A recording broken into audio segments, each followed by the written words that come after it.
You check your phone before you even sit up, and somehow the day is already full. Messages, a calendar, a commute, a list that refills itself faster than you can empty it. You tell yourself this is just the price of being a person. Now picture a man sitting in the shade of a baobab tree in the Kalahari Desert. He cracks open a handful of mongongo nuts, the food he gathered this morning. He has worked about 3 hours today, and now he is finished. The rest of the afternoon is for talking, napping, and a game played with stones in the dirt. Not a holiday, just an ordinary day. And here's the part that should bother you. The harder humans started working, the worse their lives became. In 1963, an anthropologist named Richard Lee went to live with the Dobe Kung in the Kalahari. He wanted to answer a simple question that nobody had bothered to measure. How many hours does a hunter-gatherer actually spend keeping themselves alive? So he followed them day after day,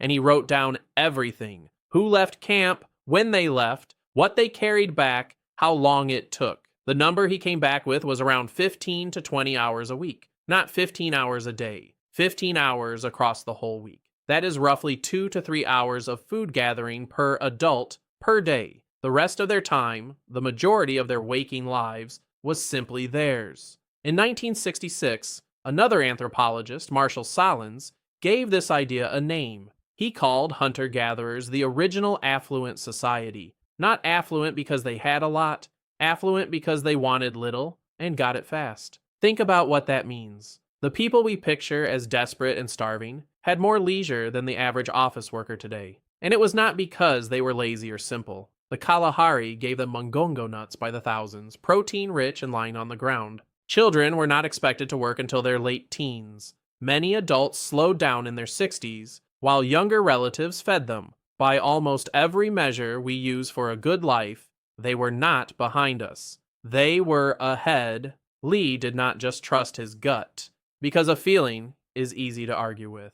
Over 4 weeks in 1964, he ran a careful count in one Dobe camp. The camp held around 30 people, and he tracked every trip for food. On average, each working adult put in about 2.5 days of effort a week. A day of work was around 6 hours, so the math came out near 17 hours total. Picture one of those days through the eyes of a woman leaving camp at sunrise. She walks a few miles into the bush with a leather sling across her back. She fills it with mongongo nuts, roots, and melons, enough to feed her family for days. By early afternoon, she's back in the shade, the work of the day already behind her. The men hunted less often than you would guess. Sometimes a week passed between kills. When the hunting failed, the gathered plants carried everyone through, and nobody went hungry. Lee even weighed the food and counted the calories coming in. Each person was taking in more than enough, around 2,000 calories a day. So they were well fed, rested, and working a fraction of the hours we do.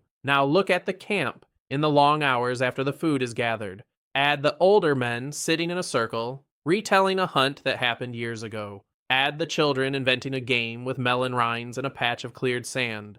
Add the steady sound of people simply talking for hours because there is nothing they have to rush toward. Anthropologists who studied other groups found the same pattern again and again. The Hadza of Tanzania, measured decades later, worked around 14 hours a week. Different continent, different food, almost the identical number. This was not one lucky tribe in one easy desert. This looks like how humans lived for most of our history. So here's the obvious question. If foraging was so easy, why did anyone ever stop? Around 12,000 years ago, humans began to farm, and we usually call this progress. But the first farmers did not work less. They worked far more, planting, weeding, hauling water, guarding the harvest, grinding grain, all of it ate the day. And the bodies they left behind tell the story in bone. Skeletons from early farming villages are shorter than the foragers who came before them. They show more cavities, more anemia, more spines worn down from repetitive labor. Researchers studying the shift to agriculture found people got sicker and smaller as they settled down. Farming could feed more people on the same land, so populations grew, but each of those people on average lived a harder and busier life. We did not invent farming because it was better for us. We got trapped by it. Once you depend on a field, you cannot walk away from it for an afternoon of stones and stories. Picture that first farmer at dawn, already bent over a row of grain. Add the sun climbing while he hauls water he never had to haul before.